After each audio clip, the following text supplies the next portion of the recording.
জীবিত এবং মৃত কোন ব্যক্তির রূহের উসিলায়, রূহের সাহায্যে সাহায্য প্রার্থনা করা, আল্লাহর কাছে কোনো কিছু চাওয়া, মানে কোনো জীবিত মানুষের রুহানি ফয়েজের মাধ্যমে বা রুহানির উসিলায়, রুহানি উসিলা দিয়ে, অথবা কোনো মৃত ব্যক্তি, কোনো অলি দিনদার মানুষ, মৃত ব্যক্তি তার রুহের উসিলায়, মানে আল্লাহর কাছে কোনো কিছু চাওয়া।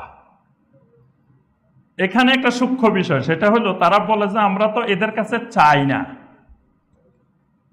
আমরা চাই মূলত কার কাছে? আল্লাহ সুবহানাহু ওয়া তাআলার কাছে। এরা হলো আল্লাহর একেবারে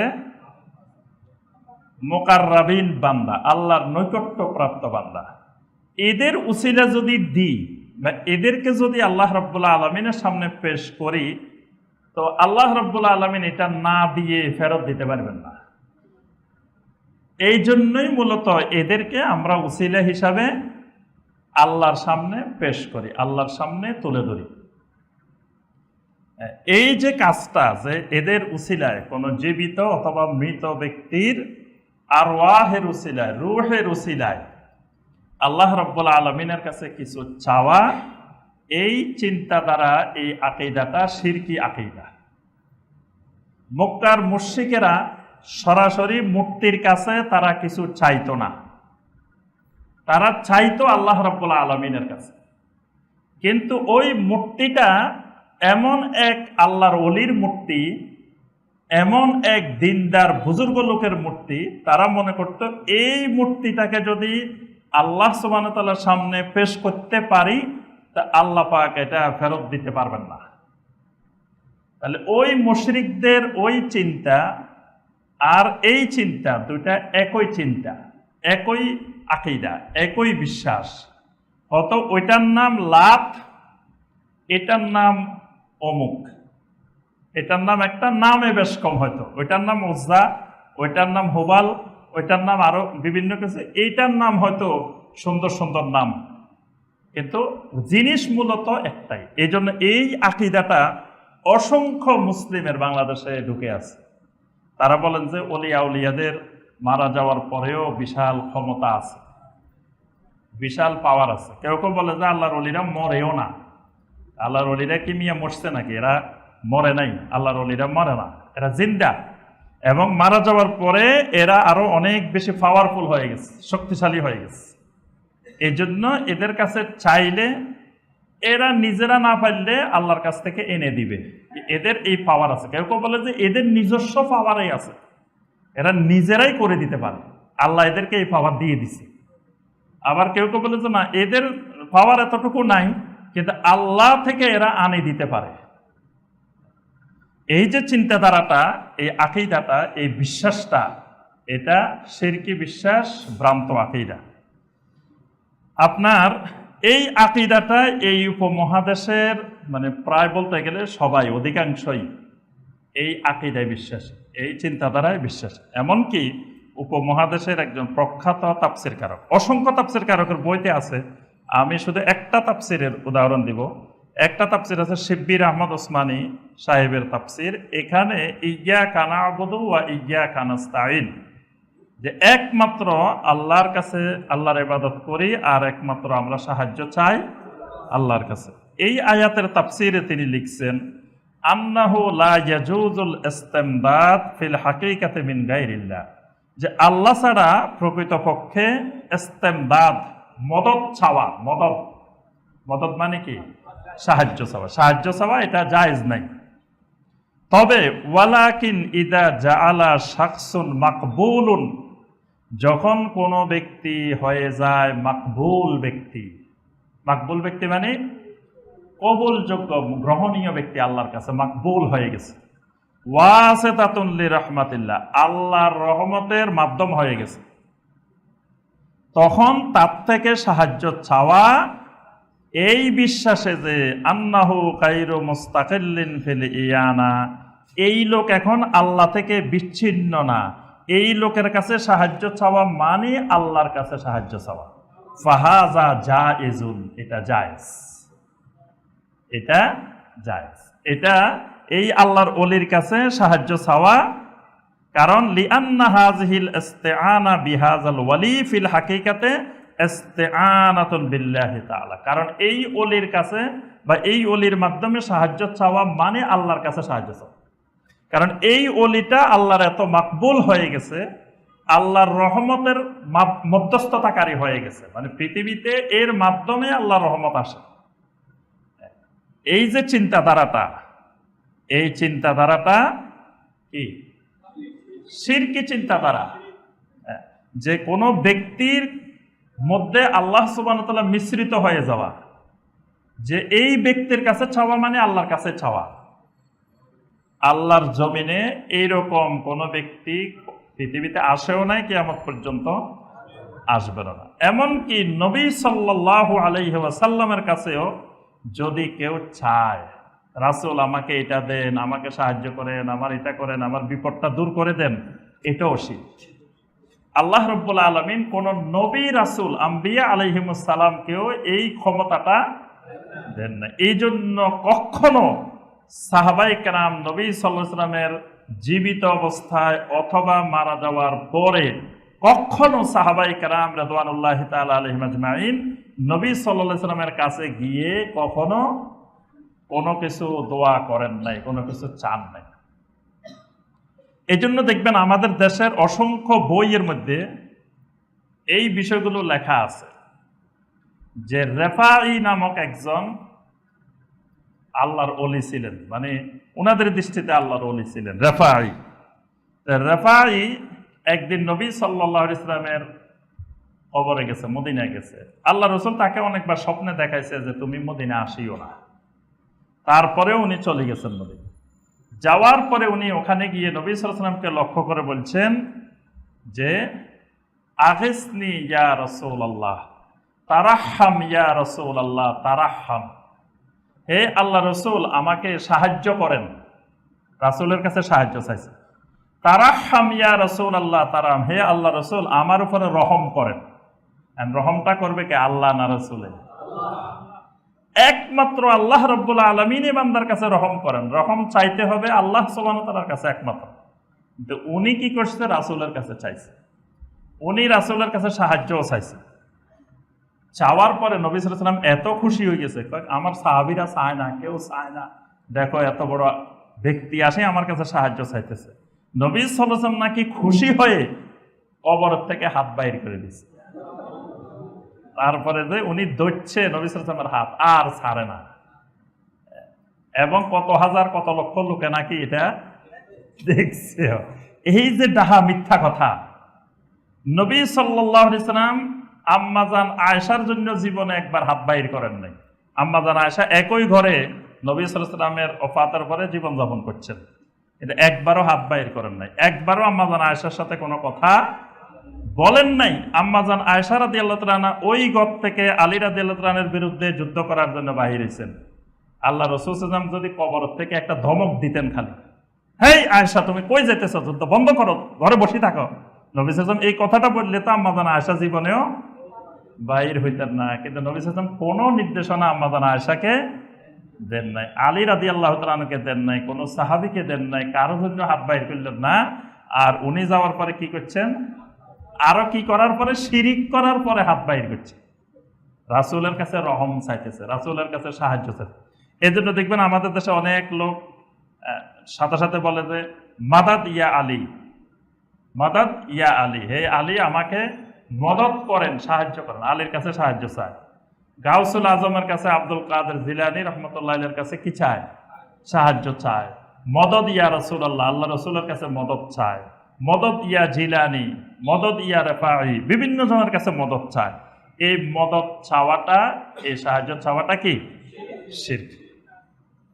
এই ব্যাপারে আল্লাহ রাব্বুল আলামিন তো সূরা আল ফাতিহার মধ্যে আমাদেরকে বারবার বিষয়টা মুখস্থ ঠোঁটস্থ করাই দিচ্ছেন। আল্লাহ পাক বারবার আমাদেরকে শিখাচ্ছেন, বান্দা এভাবে বলো, ইয়্যাকা না'বুদু ওয়া ইয়্যাকা নাস্তাঈন, একমাত্র আপনার গোলামি করে, আপনার ইবাদত করে, আর কারো গোলাম না। এখানে আল্লাহ পাক বলে দিয়েছেন বান্দা কোনোদিন মুহাম্মদ সাল্লাল্লাহু আলাইহি ওয়াসাল্লামের গোলাম হতে পারে না। গোলাম হবে কার? একমাত্র ইয়াকা, একমাত্র আপনার গোলাম, আপনার ইবাদত করি। ওয়া ইয়াকা নাস্তাঈন, একমাত্র আপনার কাছে সাহায্য চাই, একমাত্র আপনার কাছে। তাহলে আল্লাহ রাব্বুল আলামিন ছাড়া আর কারো কাছে ইস্তেআনা, ইস্তেগাসা, ইস্তেমদাদ, তার রূহের উসিলায়, তার ব্যক্তির উসিলায় আল্লাহর সামনে এমন কোন মাখলুক নাই যেই মাখলুককে সামনে রাখলে আল্লাহ দিতে বাধ্য। এই বিশ্বাস কেউ যদি করে এটা শিরিক, তার ঈমান চলে যাবে। আল্লাহ রাব্বুল আলামিনের সামনে এইরকম কোন মাখলুক জমিনে নেই যে তাকে আপনি আল্লাহর সামনে রাখলে আল্লাহ দিতে বাধ্য হবেন বা আল্লাহ দিবেনই, এইরকম মাখলুক জমিনে নাই। এজন্য এই কারো উসিলা দিয়ে, কারো ব্যক্তির উসিলা দিয়ে, কারো ব্যক্তিরকে আল্লাহর সামনে পেশ করে তার রূহের উসিলা দিয়ে, রূহের মাধ্যমে এইভাবে সাহায্য চাওয়া যাবে না। নবী সাল্লাল্লাহু আলাইহি ওয়াসাল্লাম বারবার আমাদেরকে শিক্ষা দিয়েছেন, ইযা সাআলতা ফাসআলিল্লাহ ওয়া ইযা ইসতাআনতা ফাসতাইন বিল্লাহ, যখন তুমি কিছু চাইবে ফাসআলিল্লাহ, একমাত্র আল্লাহর কাছে চাইবে। ওয়া ইযা ইসতাআনতা ফাসতাইন বিল্লাহ, যখন কোনো সাহায্য চাইবে একমাত্র আল্লাহ রাব্বুল আলামিনের কাছে সাহায্য চাইবে। আমরা দুটা ফতোয়া শুনবো, একটা হলো ফতোয়া আল-লাজনা আদ-দাইমা, এটা হলো আপনার সৌদি আরবের ফতোয়া সংক্রান্ত স্থায়ী কমিটি, যে কমিটি তাদের ফতোয়া, যে যারা এরকম রূহের মাধ্যমে জীবিত বা মৃত ব্যক্তির উসিলা দিয়ে আল্লাহর কাছে দোয়া করে, এই কাজটা কি? তো তারা ফতোয়ার মধ্যে লিখেছেন যে ওয়াল ইস্তিআনাতু বিল মাইয়াতে শিরকুন, মাইয়াত, কোন মাইয়াতের মাধ্যমে আল্লাহর কাছে সাহায্য চাওয়া এটা শিরক। ঠিক ওয়া কাযালিকাল ইস্তিআনাতু বিল হাইয়িল গায়িবে শিরকুন, কোন অনুপস্থিত জীবিত ব্যক্তির উসিলায় চাইলে এটাও শিরক। কারণ তারা কিছু কোরআনে কারিমের আয়াত এবং দলিল পেশ করেছেন। আল্লাহ সুবহানাহু ওয়া তাআলা সূরা আল জিনের 18 নম্বর আয়াতে বলছেন, ওয়া আন্নাল মাসাজিদা লিল্লাহ ফালা তাদউ মাআল্লাহি আহাদা, দুনিয়ার সমস্ত মসজিদ একমাত্র আল্লাহর, সুতরাং আল্লাহর সাথে তোমরা আর কাউকে ডাকিও না, সম্বোধন করিও না। এখানে মসজিদ মানে জমিন, সমস্ত জমিনকে আল্লাহ মসজিদ বলছেন, সমস্ত জমিন আল্লাহর, সুতরাং আল্লাহর জমিনের কোন জায়গায় তোমরা আল্লাহর সাথে আর কাউকে ডাকিও না, কারো কাছে দোয়া করিও না। সূরা ইউনূসের 106 নম্বর আয়াত, ওয়ালা তাদউ মিন দুনিল্লাহি মা লা ইয়ানফাউকা ওয়ালা ইয়াদুররুক, আল্লাহ ব্যতীত এমন কাউকে তোমরা ডাকিও না যে তোমার কোনো উপকারও করতে পারে না, যে তোমার কোনো ক্ষতিও করতে পারে না।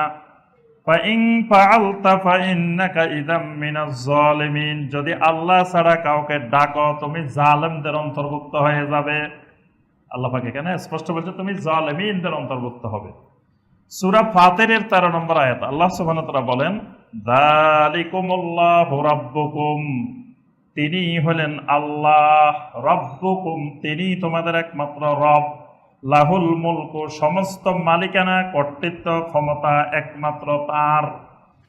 ওয়াল্লাযীনা তাদউনা মিন দুনিহি মা ইয়ামলিকুনা মিন কিতমির, আল্লাহ রাব্বুল আলামিন বলেন আল্লাহকে ছাড়া যাদেরকে ডাকা হয় এরা তো কিছুর মালিক নয়, বরং সামান্য একটা কিতমিরেরও মালিক না, একটা কিতমিরেরও মালিক না। কিতমিরটা কি? আমরা তাফসীরের মধ্যে অনেক আলোচনা করছি কিতমির। হ্যাঁ, খেজুরের তো মালিক না, একটা খেজুরের বিচিরও মালিক না। খেজুরের বিচি আর খেজুরের মাঝখানে যে একটা পর্দা থাকে, এই পর্দারও তারা মালিক না, এইটা বানাইবার ক্ষমতাও তাদের নাই। তা আল্লাহ পাক বলছেন যার এই ক্ষমতাই নাই তোমরা তার কাছে কেন দোয়া করো, কেন চাও? তা এটা ছিল ফতোয়া লাজনা আর দাইমার ফতোয়া। আচ্ছা, আরেকটা ফতোয়া শেখ মুহাম্মদ বিন সালেহ আল উসাইমিন রাহিমাহুল্লাহ, ওনার কাছে জানতে চাওয়া হয়েছে যে বাংলাদেশে বা ভারতীয় উপমহাদেশের বিভিন্ন জায়গায় অনেক কবর দেখা যায়, মাজার দেখা যায়, অলি দেখা যায়, তাদের কাছে মানুষ মান্নত করে, মানুষ তাদের উদ্দেশ্যে গরু ছাগল নিয়ে জবাই করে, তাদের কাছে সাহায্য চায়, ছেলে মেয়ে চায়। এই বাংলাদেশের এই সব অবস্থা তুলে ধরে ওনার কাছে ফতোয়া জানতে চাওয়া হয়েছে। তো তখন উনি বলছেন যে 1 নম্বর কথা হইল সুবুতুল কবর, মানে প্রথম তিনি ফতোয়ার শুরুতে বলছেন যে এই ভারতীয় উপমহাদেশে যতগুলো এরকম দেখা যায় এর অনেক জায়গায় কোনো কবরই নেই। প্রথম কথা কবরই নাই, এমনি আপনার মাজার বানায় কোটি কোটি টাকা ইনকাম করতেছে, আসলে ভিতরে কারো কবরই নাই। সেই আপনার বাইজিদ বোস্তামির বাড়ি কোথায়? ইরানের বেস্তাম নগরী, ওনার নামে বোস্তামি মানে ওখানে একটা এলাকার নাম বেস্তাম, ওই এলাকার অধিবাসী। ওনার বাড়ি ওই এলাকায়, কবর ওই এলাকায়। বাংলাদেশে ওনার মাজার আছে, সেই ওই ইরানে ওনার কবরও আছে, মাজারও আছে, বেস্তাম নগরীতে সব আছে। কিন্তু আবার চট্টগ্রামেও এখানে মাজার আছে। তাহলে এখানে কোন বাইজিদ, এটা কোন বেস্তামি? তাহলে অধিকাংশ এরকম দেখা যাবে কেউ নাই, এমনি একটা নাম দিয়ে, প্রতীকী নাম দিয়ে করে যায়। অনেক জায়গায় একটা কুকুর কবর দিয়েও সেখানে আপনার ধর্ম ব্যবসা, মাজার ব্যবসা শুরু হয়ে গেছে। দ্বিতীয় হলো সুবুতুন আন্নাহু ওয়ালিয়্যুন। এই ভারতীয় উপমহাদেশে যারা এরকম মাজার বানাইছে তাদেরকে জিজ্ঞাসা করো যে উনি যে ওলি, এই দলিল পাইছে কোথায়? ওনার উপরে যে এত কিছু বানাইছে, উনি যে আল্লাহ রাব্বুল আলামিনের ওলি, এই কথা তাদেরকে কে বলে দিছে? তারা জানলো কেমনে? কারণ জমিনে কারা কারা আল্লাহর সাথে বন্ধুত্বটা ঘনিষ্ঠ, এটা তো আল্লাহ ছাড়া কেউ জানে না, এটা ইলমে গায়েবের বিষয়। আমার অন্তরের ভিতরে কি আছে আপনারা কেউ জানার মালিক না। আপনাদের অন্তরের ভিতরে কি আছে আমি জানতে পারি না। আল্লাহর ওলি যারা, তাদের গুণ হলো দুইটা, একটা হলো ঈমান আর একটা হলো তাকওয়া। দুইটাই থাকে অন্তরে, দুইটা বাহিরে থাকে না, বাইরে বোঝা যায় না। বাইরে বোঝা গেলে তো ওই মুনাফিকদের বাহিরের সুরত দেখলে মনে হতো যে এদের থেকে বড় আল্লাহর ওলি জমিনে আর নাই, কিন্তু সব ছিল মুনাফিক। তাহলে বাহিরের চেহারা সুরতে আপনি নির্ধারণ করতে পারবেন না যে লোকটা আসলে কি। অন্তরেই থাকে বেলায়েতের অবস্থা। তাহলে এই বেলায়েতের অবস্থা আল্লাহ ছাড়া কেউ জানান না। এখন আপনারা জানলেন কেমনে উনি যে আল্লাহর ওলি? এই গায়েবী বিষয় ঘোষণা দিলেন কেমনে? একজনে আসে আপনারা বলে দিছে উনি আল্লাহর ওলি, তো উনি জানলো কেমনে? আর কি স্বপ্নে আল্লাহ বলি দে যে উনি আমার ওলি, তোমরা সবাই তারা ওলি হিসাবে গ্রহণ করো, এরকম বলে দে কিনা? আচ্ছা, এরকম যদি হইতো তো তাহলে আরব দুনিয়াতে এরকম অনেক ওলি থাকতো না? ওখানে ওলি নাই কেন? কারণ ওলির মাজারও নাই, দরবারও নাই, কবরও নাই, কিছু নাই। তাহলে ওখানে মানুষগুলো দিন সম্পর্কে কিছু সচেতন হওয়ার কারণে তারা জানে এটা ইলমে গায়েবের বিষয়, এটা উনি যে আল্লাহর ওলি আমি জানি কেমনে। এই জন্য তারা এই গায়েবের বিষয়টা কাউ হাতে নেয় না। এজন্য সেই দেশে কাউকে ওলি হিসেবে, পুরো আরব দুনিয়া, মানে কাতার, কুয়েত, বাহরাইন, এই সব আরব গালফে ঘুরে দেখেন কোন দেশে কয়জন ওলির কবর আছে, মাজার আছে, দরবার আছে। কেন হয় না? তারা জানে যে এটা ইলমে গায়েবের বিষয়, এটা মানুষকে এইভাবে ঘোষণা দিতে পারে না। কারণ বাহ্যিক চেহারা সুরত দেখে আমি কেমনে বুঝবো যে উনি আল্লাহর ওলি? আর অলৌকিক কোন ঘটনা দেখানোর নাম ওলি না। অলৌকিক ঘটনা ইবলিসও দেখাইতে পারে, অলৌকিক ঘটনা কাফেরও দেখাইতে পারে, মুশরিকও দেখাইতে পারে, অস্বাভাবিক ঘটনা। কিন্তু ওলি হওয়ার জন্য তার ঈমান এবং তাকওয়া, এই দুটাই হলো মুখ্য বিষয়। এই জন্য উনি 2 নম্বরে বলেন যে আগে সাবেত করো যে উনি আল্লাহর ওলি। এটার ডকুমেন্ট কি, এটার দলিল কি? 3 নম্বর, যদি আল্লাহর ওলিও হয়, কবরও থাকে, তবুও আজ-জিয়ারাতু লিআজালিদ দুআ ইলাহুম, সেখানে তোমাকে কবর জিয়ারত করতে হবে তাদের জন্য দোয়া, তাদের থেকে কিছু পাওয়ার উদ্দেশ্যে কবর জিয়ারত করাও শিরক। যদি তুমি তার কবরে গেছো, তুমি তার জন্য দোয়া করবে, এই উদ্দেশ্যে গেলে এটা সুন্নত, এটা কবর জিয়ারত সুন্নতি কাজ। কিন্তু তুমি গেছো যে তুমি তার জন্য দোয়া না করি তার দোয়া তুমি নিবা, মানে মাইয়াতের দোয়া, মরা ব্যক্তির দোয়া তুমি নিবা, এই কাজটা শিরক। শাইখ উসাইমিন রাহিমাহুল্লাহ বলেন খালি শিরক না, ফা ইন্না হাযা শিরকুন আকবার মুখরিজুন আনিল মিল্লাহ, এটা শিরকে আকবার এবং ইসলাম থেকে খারিজ করে দিবে এবং স্থায়ীভাবে মানুষকে জাহান্নামী বানিয়ে দিবে। তাহলে দেখেন এই ভ্রান্ত আকীদার মধ্যে বাংলাদেশের কত মানুষ প্রতিদিন লক্ষ লক্ষ মানুষ দৌড়াইতেছে কবরের দিকে, কি জন্য? ওই কবর থেকে কিছু সে নিয়ে আসবে, কবরওয়ালারে কিছু দিবে না। যদি বলেন যে ভাই তুমি যে একটু দোয়া করবো, আরে মিয়া এত বড় বেয়াদবি, সাংঘাতিক, ওনার জন্য আমি কি দোয়া করবো, উনি আল্লাহর ওলি, ওনার থেকে নিতে যাইতেছি, আনতে যাইতেছি। ভাই আপনি চট্টগ্রাম যাইতেছেন কি জন্য? আল্লাহর ওলির থেকে নিয়ে আসবো। ভাই সিলেট যাইতেছেন কি জন্য? গাড়ি এটা দেখাই নিয়ে আসবো, যাতে অ্যাক্সিডেন্ট না হয়, আর আল্লাহর ওলির থেকে কিছু নিয়ে আসবো। মানে আনার জন্য যায়, দেওয়ার জন্য যায় না। এই আনার জন্য যাওয়াটাই শিরিক, শিরকে আকবার। কারণ কোন ব্যক্তি, উনি যত বড় পাওয়ারফুল ব্যক্তি হন, উনি মারা যাওয়ার পরে আমাকে কিচ্ছু দেওয়ার কোনো ক্ষমতা নেই, কিছুই দিতে পারবেন না। যদি বিশ্বাস করা হয় দেওয়া যায়, দিতে পারে, তাই আপনার আমার ঈমান নাই, শিরিক, ইসলাম থেকে বের হয়ে গেছে। এই ভ্রান্ত আকীদায় অসংখ্য মানুষ জড়িত।